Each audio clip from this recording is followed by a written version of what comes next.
I'm going to be moving into the area over here and taking a closer look at the piece. You will see that the sligo back half feet, which means that the two middle toes faces forward, while the two outer toes actually face backwards. As I said, sligo back half feet, and this just helps to climb and also hold our two branches just a little bit better. Oftentimes people ask us how we can tell these two apart. Well, the cause of very distinctive facial feathers, which are as unique as your very own fingerprint. And that's how I can tell that next to is Aaron, and next to Aaron is his brother, Max. But they're also very feathered, just like your Cape Roots you met earlier, like Russell Crowe. So they need loads of mental stimulation as well as physical exercise. They're also very social, therefore we always keep them in pairs. They also live very long lifespans. They can reach the ripe old age of about 60 to 70 years of age.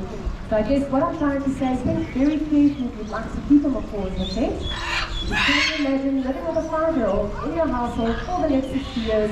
You can't send them to school. Guys, it's a massive responsibility. So they're going to be showing us their beautiful plumage, or their wings, one last time. They're going to show us how they fly above the treetop canopies in South America. So you guys take it away.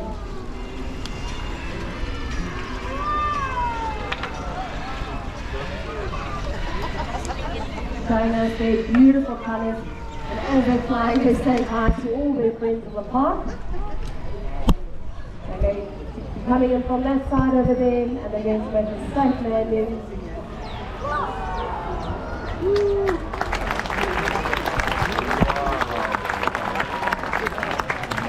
We're going to do one last time for Aaron and Max. Beautifully done.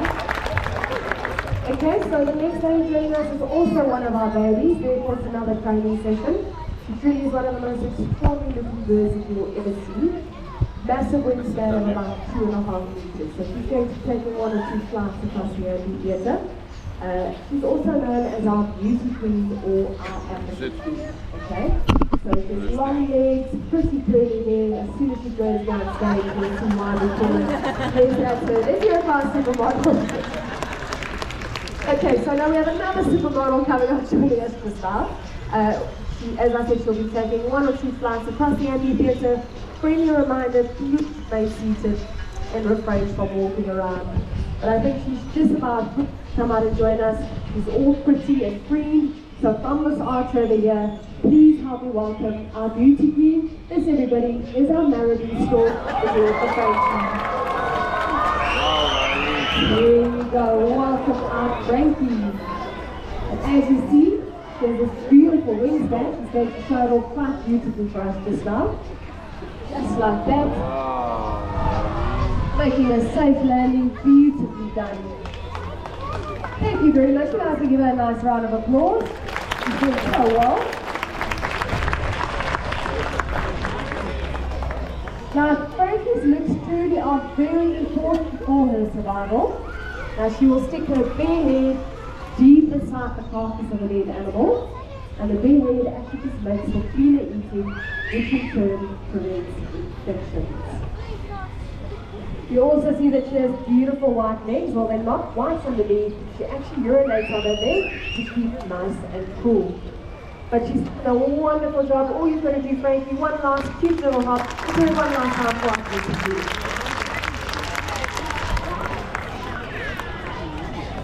So, ladies and gentlemen, boys and girls, for our last lady joining us, she is known as an opportunistic feeder, which means they eat absolutely everything and anything. So if you have any food answers to do today, please tuck in behind you. She's not shy. She will join you in the seating area and try and share your food answers with you. And as you all can imagine, it's not too healthy for our birds. She's full of beans, this next lady. She's been a part of our show for many years, nearly 18 years. So she's also going through a bit of a molt, which means that she's losing her old feathers. New feathers are coming out. It's a natural process that most birds, or all birds rather, go through about once or twice a year. So I'm just going to do a quick little routine with her. She's just going to be perching onto different little things on stage. We are not flying her today. But once again, very important, remain seated and keep those food items tucked away. If she decides to join you in the seating area, if I can just ask everybody to remain seated. I will come and collect her from you quite quickly. But I think she's just about ready. There you go. Let's hear it one last time. Or one first time for Savannah.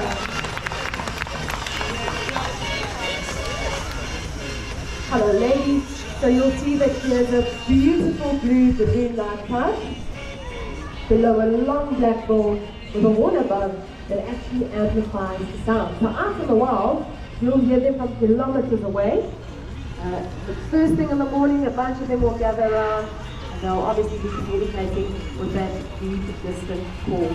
And you're trying to sun yourself. You've got loads of sun backstage, showing off some of that opportunistic feeding behavior, but that's quite alright. Back on track she goes. Now keep your eyes on her. You'll see that as she follows me around, she runs on her tippy toes, right? It might look awkward, like she's running in high heels, but this is how they walk and run. And they can easily cover up to 11 kilometers in just a single day. And being an opportunistic feeder, she's going to eat absolutely everything that comes across her path. Getting a good look in at the audience, you also see that she is beautiful. This barrel is actually moved. Well done, Savannah. She's not used to looking at the drain like that.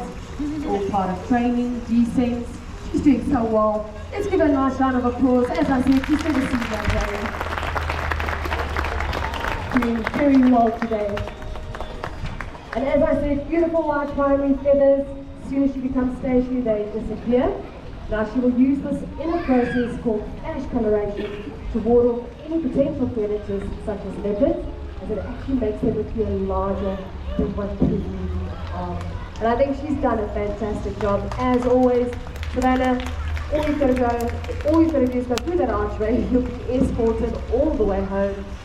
She's absolutely loving the limelight. She is one of our stars here at show.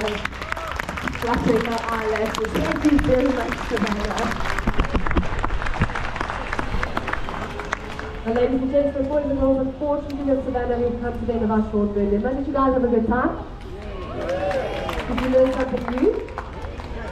Wonderful. Now guys, as I said, it's been a process coming out of lockdown to try and get our birds back into show. That's why we're keeping it nice and short. So we thank you for your patience. You all form a very important part of our training. But go out there, enjoy the rest of our beautiful bird gardens. To our two birthday girls, Nadine and Mia, I hope you have an absolutely beautiful day. From myself, the further friends backstage and the crew, thank you so much once again. Stay safe and bye-bye.